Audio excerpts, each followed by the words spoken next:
All right, Carla, it is time to learn how to make some biscuits. So today we're going to use a recipe that I found online because no one in my family taught me how to make biscuits, so I found this online. This is actually Alton Brown's recipe. It does it the old-fashioned way. Start off with flour, and this is all-purpose flour, not self-rising. So make sure you use that. If you use self-rising flour with baking soda and baking powder, you're going to have a huge mess in your oven. So we start off with 2 cups of all-purpose flour. Measure that out carefully.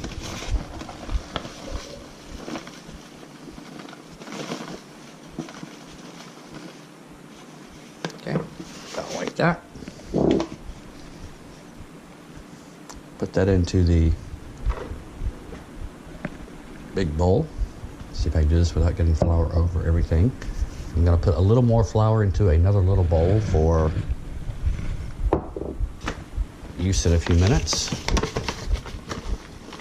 Let's do that. That should be enough. Put that off to the side. Okay. Next up, we need 4 teaspoons of baking powder. Not baking soda, baking powder. Double acting.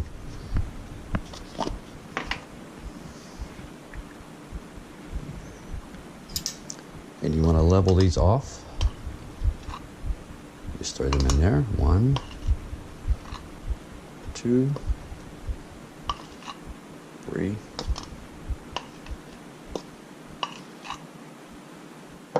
4. All right. Then 1/4 teaspoon of baking soda.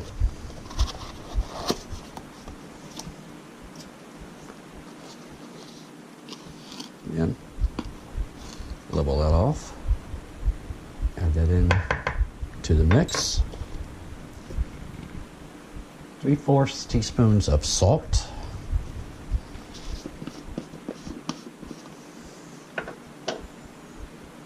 So there's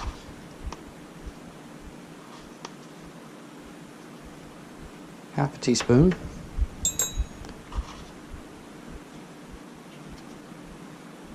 And 1/4 teaspoon makes 3/4 teaspoons of salt. Up next, 2 tablespoons of butter. And what I do with the butter, very chilled, you want it nice and cold, is I cut it into little bitty chunks with a knife. I'm actually going to cut it into little bitty cubes.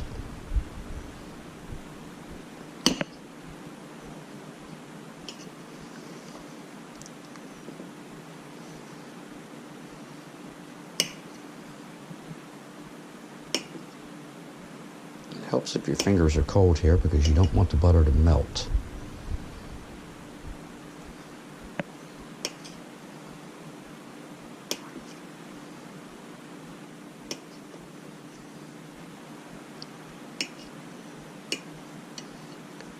And then just add these into the mix. So you get little individual cubes there because all this is going to get mixed in with your fingers in a few minutes. Spread that around.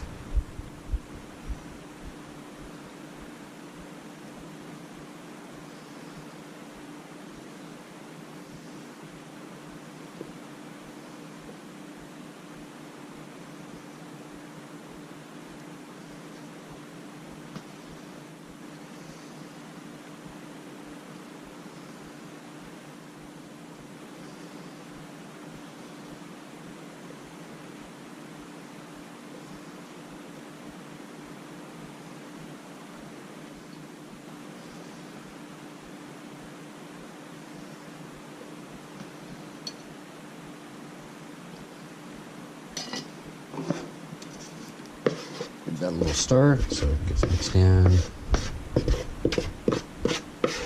the flour.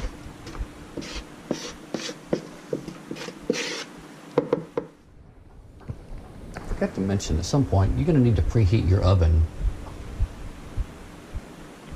Get 450 degrees. So we'll do that.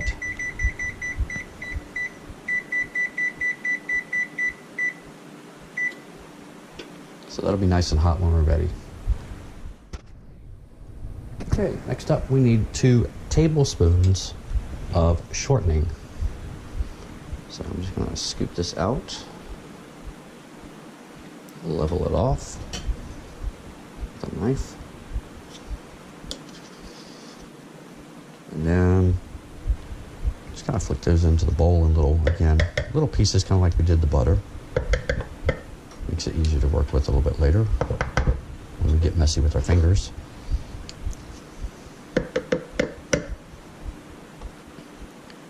And Carla, I will put the recipe for this in the video description. If you don't know how to find the video description, right underneath the video picture, on YouTube, there's a little arrow or triangle on the right hand side. It's kind of pointing downward. Click on that little arrow or that triangle. It will open up the video description, and that's where you'll find the recipe. Piece trying to escape there. All right, one more. And level that off.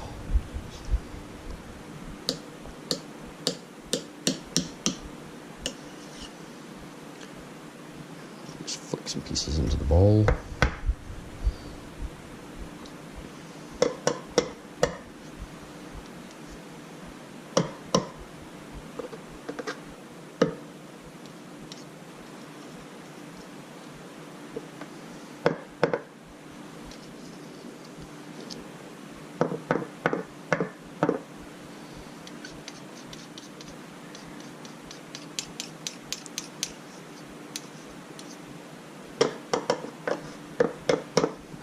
Good enough.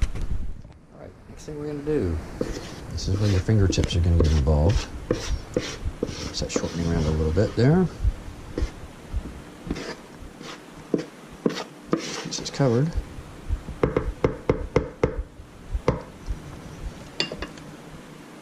Use your fingers. You use your fingers and kind of mix the butter and the shortening into the flour with your fingertips very quickly to get it incorporated.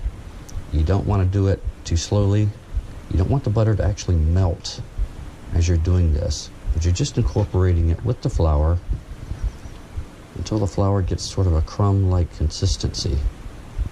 Again, just using fingertips to work it in there fairly quickly.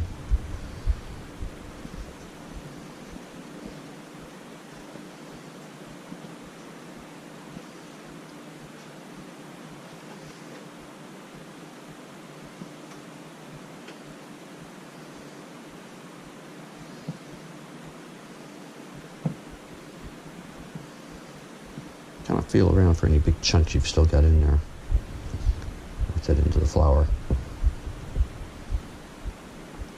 I might also add here, Carla, that I'm only making a single recipe today.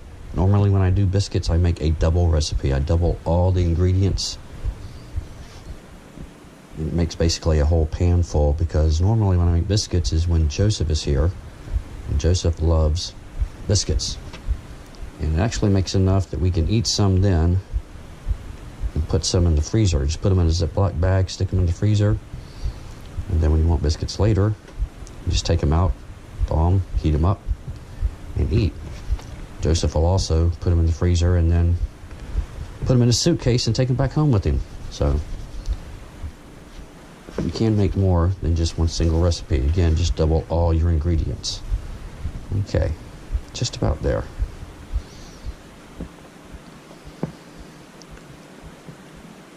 For any last big chunks I got in there. Yeah, that feels better. Okay. So there we go. All right.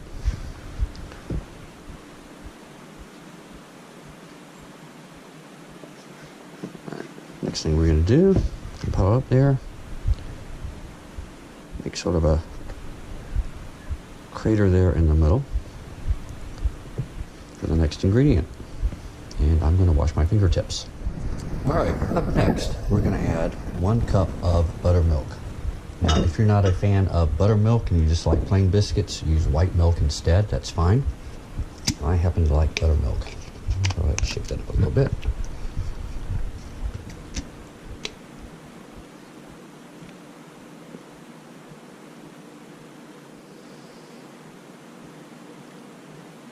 Okay.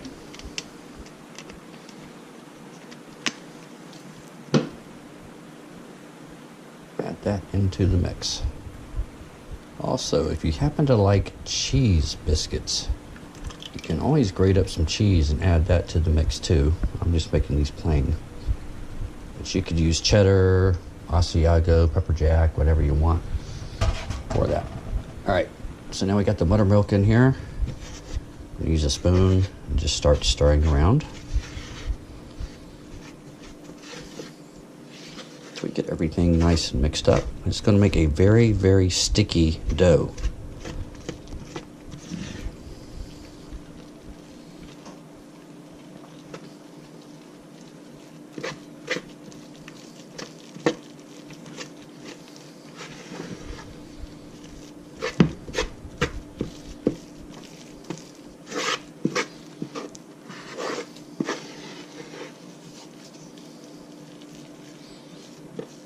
Okay, like that.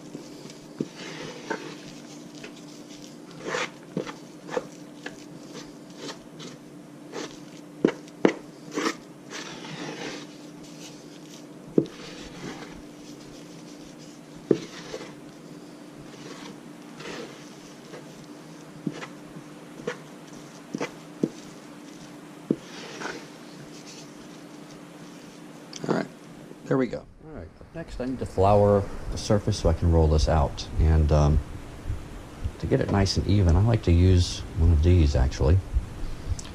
And just pour some flour in there.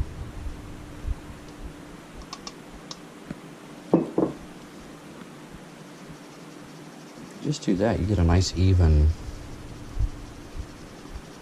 spreading of flour on your surface. By the way, the big purple thing you're looking at that I'm working on is actually a silicone mat. Really good because it's non-stick, easy to clean up. I just wash it off, hang it over the shower rod actually to dry, and then it's good to go. It came in a big roll. I've got one in the oven too that I keep in there to collect spills and things like that to help keep the oven clean. All right, we're going to turn this out on the floured surface. Again, it's going to be a really, really sticky mess, and that's okay. It's supposed to be. There we go.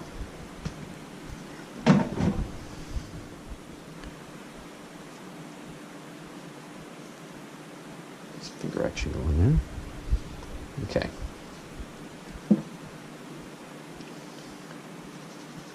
Sprinkle some more of this flour on top. That will help it keep it from sticking to your fingers so bad. Well, your fingers are going to get sticky anyway. And I press it out a little bit, you can feel it's really sticky, and that's okay. You want to turn this around about 5 or 6 times like that, and every time you do, you want to add more flour to it.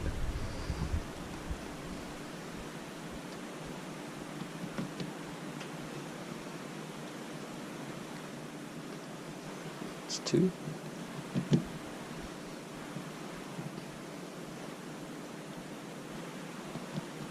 3.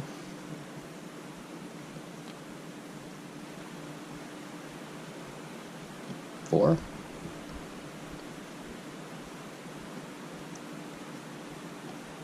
5. Do one more. 6. Okay.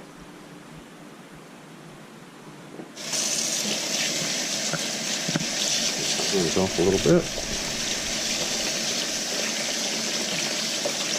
Need some more flour on top of that to roll it out.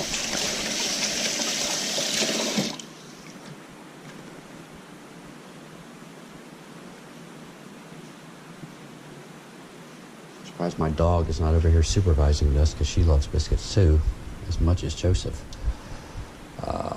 Put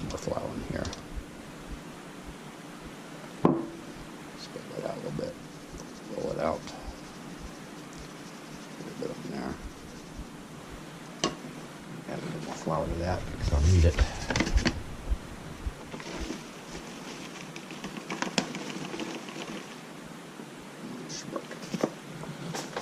Okay. So you take this, put it there. Like I said, this is going to get messy. Okay, flour on top.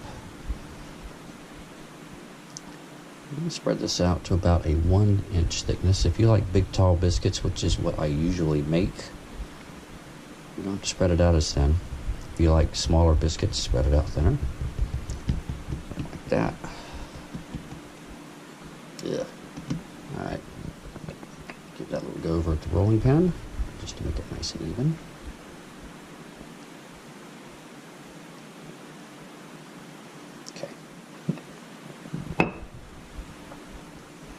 And we'll start cutting.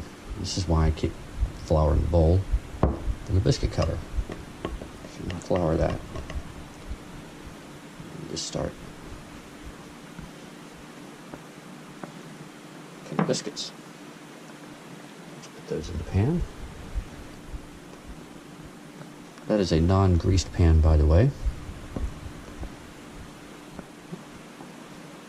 I roll these out thinner than I normally do.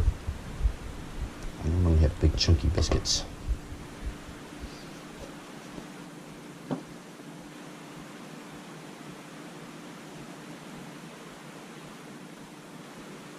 Okay.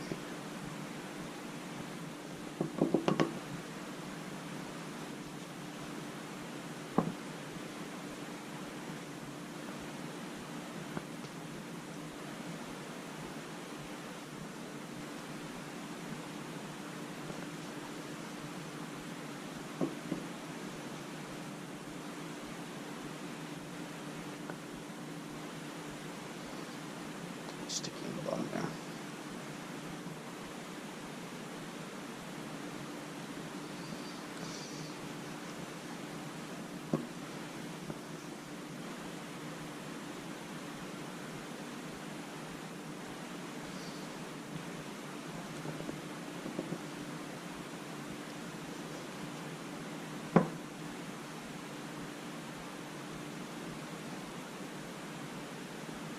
Okay. Now, we still have some more dough, but I don't have enough to make more biscuits than that. So what I'm going to do is combine this, kind of roll this back up again. Just put the flour into here. Now, when you make the second round of dough to cut more biscuits, unfortunately, the biscuits that come from this cut are not going to be as tall or rise as much as your original batch. That's just biscuit physics, just the way it works. But that's okay, this will taste good. Cut some more. Like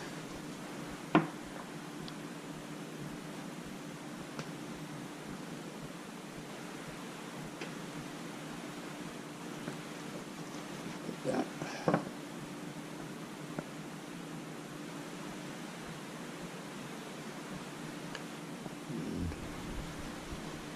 I'm gonna get one more there for the dog.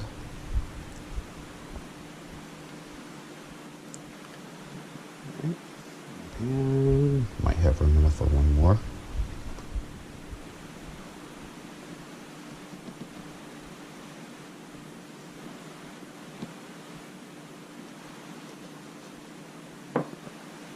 Okay.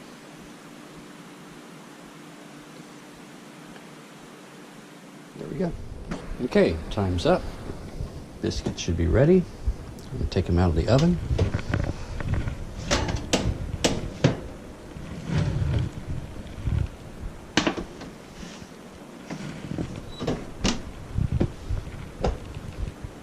And there we go. Biscuits made Alton Brown style. Hope you enjoy. Love you.